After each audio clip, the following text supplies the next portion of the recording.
And yeah, there's something I want to talk about on Civ that they're doing, and I find it interesting. So hopefully you guys will give me your opinion on that. It's like a server merger, but it has some form of lobby. I'll show you. Maybe you'll understand better when I show you. Okay, so thanks Civ, as always, for the sponsorship. I'll show you guys what I was talking about. So I'm not sure I understand it fully myself, but I'll have a look. Yes, Grand Forum, that's how it's called. So right now, it's like an in-between two seasons. So everything reset, you know, seasonally. So right now, basically, you can see no one has progressed because basically, I think Season 3 is finished and Season 4 will start soon.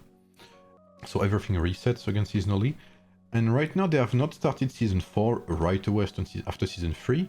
There is what they call the Grand Forum, which is this, basically. So you register, which is what I did, to participate like in a server or something. And you can choose to either register as a group or register alone. So let's say you're on your server, I don't know, let's say you're on server 20, and you have 2 or 3 friends with you. You can register together for the next season, and you will be paired together because between every season they have server mergers. Okay, they have merges in Civilization, and that allows for, you know, new players that you meet every time. That allows for more competition. That allows that if you lost before, you can make, you know, new friends and bolster your groups, etc. So you can register and participate as a group, which I think is interesting. So you register, but what does that mean? Alliances are 200 members, sorry. So you can see I registered here. I will participate, that will start on October 9th. Maybe let's say I'm from server 20 and I want to play with the Alliance 1 from server 40. Well, all Alliance 1 has to do is create their party, their alliance. As you can see, I can create a party, right? That's exactly what it is. So you will have an ID, you will have... Basically, you create your alliance virtually, and people can apply to join you. So basically, you create your alliance you have 1 week to create it, and, you know, have people join you, etc. And people from all servers in that 7 days time span can apply to different alliances. You can see you have Kingslayer here, you have Team USA, that has 189 members. You have Team Kingslayer, who has 195 players, and many others. Obviously, I cannot see them all. There's plenty. But basically, right now, for instance, I can apply to Team USA, and if they accept me, I'll be able to play with them on October 9th in their alliance. We will all be in the same server and all in the same starting region.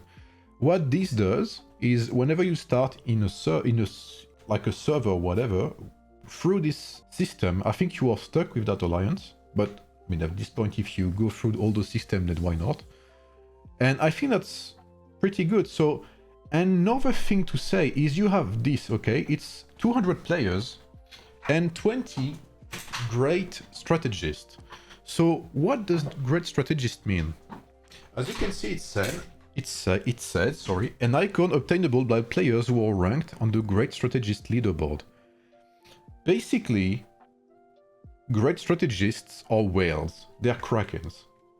Which means that no matter what, you cannot have more than 20 of the best players. I think it's like top 500 or something, or top 100 of their own server. You cannot have more than 20 through registration in that alliance.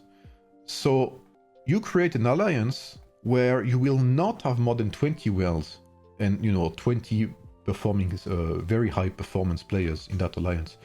So through that merger system, you cannot have a powerful, like insanely strong alliance. That cannot happen. It is, everyone has the same rules. All the servers will be mixed. 200 members per civilization, per alliance, and that's it. 20 worlds max. So you could say that's a lot. But if anyone is on the same, you know, on the same level, and again, I don't know what, I think if I check the leaderboards, maybe I can see. I don't have access to it yet. System is based on taking all the heroes they have and the valor, so the valor is the merit they have. So basically, you cannot have one powerful, crazy alliance, you know? It is limited. Any info on Civ Global servers? It should be early 2026, Alex. So, and I think that's very good. You have 1 week where you can, you know, where you can create your stuff, where you can, you know, like organize.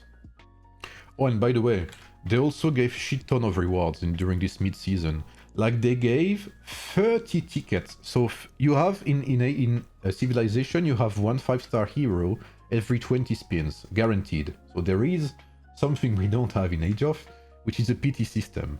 So they gave like 30, which is like 1.5 hero, which realistically you're gonna have 2 heroes with that. They also gave like a shit ton of coins as a reward. So you can basically hoard your resources for the next season.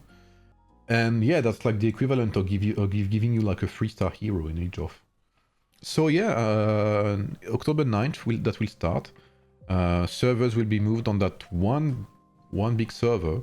And I think that's an amazing system. Like they have that you have that buffer week, like in between 2 seasons, where you can rearrange merges. There is no event, okay? Anything I progress, every progress I have right now will be lost, okay? This will be, like, this is completely buffer. I mean, my territory will be lost. I can still recruit heroes, etc. That's not a worry. But basically, this is a buffer week where people arrange mergers between themselves, and there's no restriction as well. Like, I can literally apply, like, anywhere, basically. And whether they accept me or not, you know, is completely different. But yeah, I mean, I don't know, I kind of like that. So since this is a buffer, like this is a buffer season again, so there is a chance that they unlock maybe higher troops levels, etc. for tests, which would be great, since progress is reset anyway. Let's see real quick. Difficult battle already. So yeah, I don't know if I can do anything actually, since it's, like I said, it's a buffer season. So maybe there's no progress to be made at all during this week actually. Okay, I can capture stuff, but yeah, I have no, yeah, oh yeah, there's no quest or anything. Okay, no quest, no nothing, no events. Okay, I understand. Are there good KVKs in Civ? There's no KVK now. But every season you reset and you have server mergers, so you always fight different people, and every season has new mechanics. Season 3's mechanics were bots, so you had a whole new thing to consider regarding the lakes, the rivers and stuff. Maybe the maps will change at some point, I don't know. But there's no KVK yet. Right now they're having like a big merger. Well, like I explained earlier, you can basically choose to join whichever alliance you want. You can basically preemptively create your alliances. That only includes your technology, your buildings, and your map. Basically, you keep your heroes, you keep your skills. Like basically anything that costs money, you keep. Research is pretty easy to upgrade, like without spending anyway. So you keep heroes, skills, hero stars, you know, heroes duplicates. You keep your skins, you keep everything pretty much. You only reset your progress, you start back in Z1. And you have a merger between multiple servers, so you always meet with different teams, etc. And again, they had new mechanics every season. I think season 2, it was... there was a new era. Maybe new buildings as well. Season 3 there was boats and stuff. Season 4 there will maybe be something else even. Like right now there's no KVK because the game is not server-oriented. The game is alliance-oriented. That's the big difference. You have KVKs because your game revolves around servers, right?